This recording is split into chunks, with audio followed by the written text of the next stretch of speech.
I'm guessing most of you know who BCRT are, but just for those who don't, we came together in 2004 when a group of families lost children or loved ones to primary bone cancer.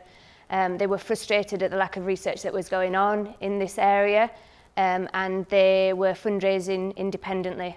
They were brought together by a medical oncologist, and in 2006 BCRT was born. So today we're the leading charity funding research into primary bone cancer, and we do work on research, information, awareness and support. So we're a small charity and quite rare for charities. We're not based in London, we're up in Leeds in the sunny north. And just a bit of a spoiler alert, this announcement's coming out on Saturday, but for you guys in the audience a few days earlier, in 2018 we had a really good year, and for the first time we raised more than £1 million. Whoop. And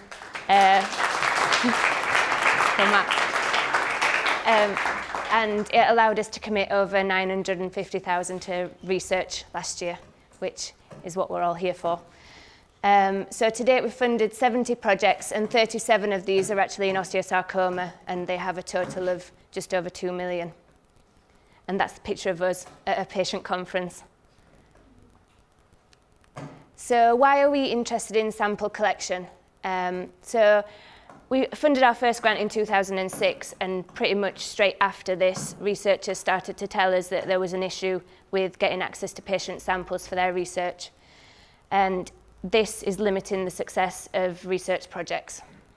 So as time goes on, there's an increasing number of projects that rely on access to patient samples, and there's been a shift from small local projects to the larger collaborative national projects, which is great to see, but also adds pressure on access to samples.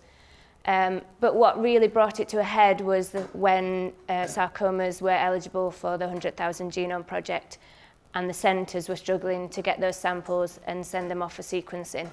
So I worked with Adrian Flanagan, who I'm very grateful for, and we felt we needed to do something to aid this. And most importantly, our patients are passionate about it. We often get told we really want to give back and give our samples to research. So, excuse my geography, I had made that map myself. When I first joined BCRT, I joined specifically to look and address access to patient samples. My role changed after about a month, so it took a little longer than first planned. So it took about 2 years to really understand the best way to address this. And I did this by working with the centres and working with Adrienne. And we realised that there really wasn't a one-size-fits-all. We looked at developing our own national biobank, but we didn't have the money for that, and we felt that that probably would put extra hurdles in the way rather than reducing the hurdles. So in 2007 we launched our sample collection infrastructure grants, and basically these are small pots of money given to the 5 surgical centres to basically do what they want to do with it in order to remove the hurdles to collect samples. So the funding can be used in a variety of ways for staff, for consumables, for equipment, and each of the 5 centres do that. They fund different things. The grants are focused on collecting samples for active projects and ones that have been approved already, but biobanking is supported. It's kind of a second role. Wherever there's samples left over, we want them biobanking, but biobanking is not the immediate purpose. And also within those grants, we're hoping that we'll see an improvement in quality of the samples collected by sharing best practice and kind of a transparency in sample sharing for numbers of research projects. So progress to date, all 5 of the centres participated and engaged in the process and were really open and honest. And our funding is now supporting 8 members of staff part-time across the centres, and it gives those staff dedicated time to collect samples, which takes a lot more time than people often realise. The centres have come together to form a network, and we have regular status meetings where we can check progress, problem solve and share best practice. So 4 other centres received their funding in 2017 and have provided their first progress report, and Oxford came on board 6 months later when they were ready to submit an application. And really nicely, between the 4 centres in that short reporting period, the samples collected have gone on to support 12 research projects, which I think is fantastic. So a little bit of some results from the progress reports. So this is the percentage of patients approached that then went on to give consent. So during the reporting period, 295 cases of primary bone cancer came about between the 4 centres. It was hard to do the percentage of those patients that were approached for consent, because some of the centres retrospectively consented past patients, so that made them over 100% in some cases. But out of all of the patients, 231 gave consent, and you can see patients are very, very willing to give consent for sample collection.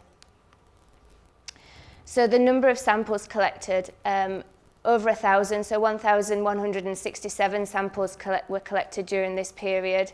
And it's always been a problem to get access to snap frozen tissue, and really interestingly, the majority of the samples collected in the reporting period are snap frozen tissue, which is fantastic to see. And then we've broken down the samples by primary bone cancer type, and 30% of the samples collected are osteosarcomas, and the others are represented as well.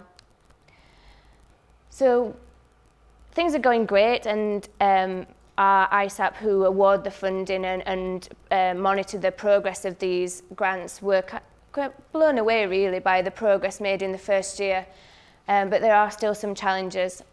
So as was identified earlier, pathology, there's a heavy demand on the pathologists and currently short-staffed.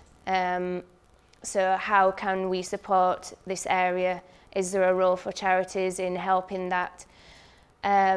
So biopsy samples, the 4 centres that reported are at different stages of moving towards image-guided biopsies, and some of the centres are having issues with having enough material left over for research and in that transition to CT guided, whether there's sufficient material for research. And I think there's probably an honest kind of discussion to be had around ensuring there is enough material for research, because we need that to make any progress.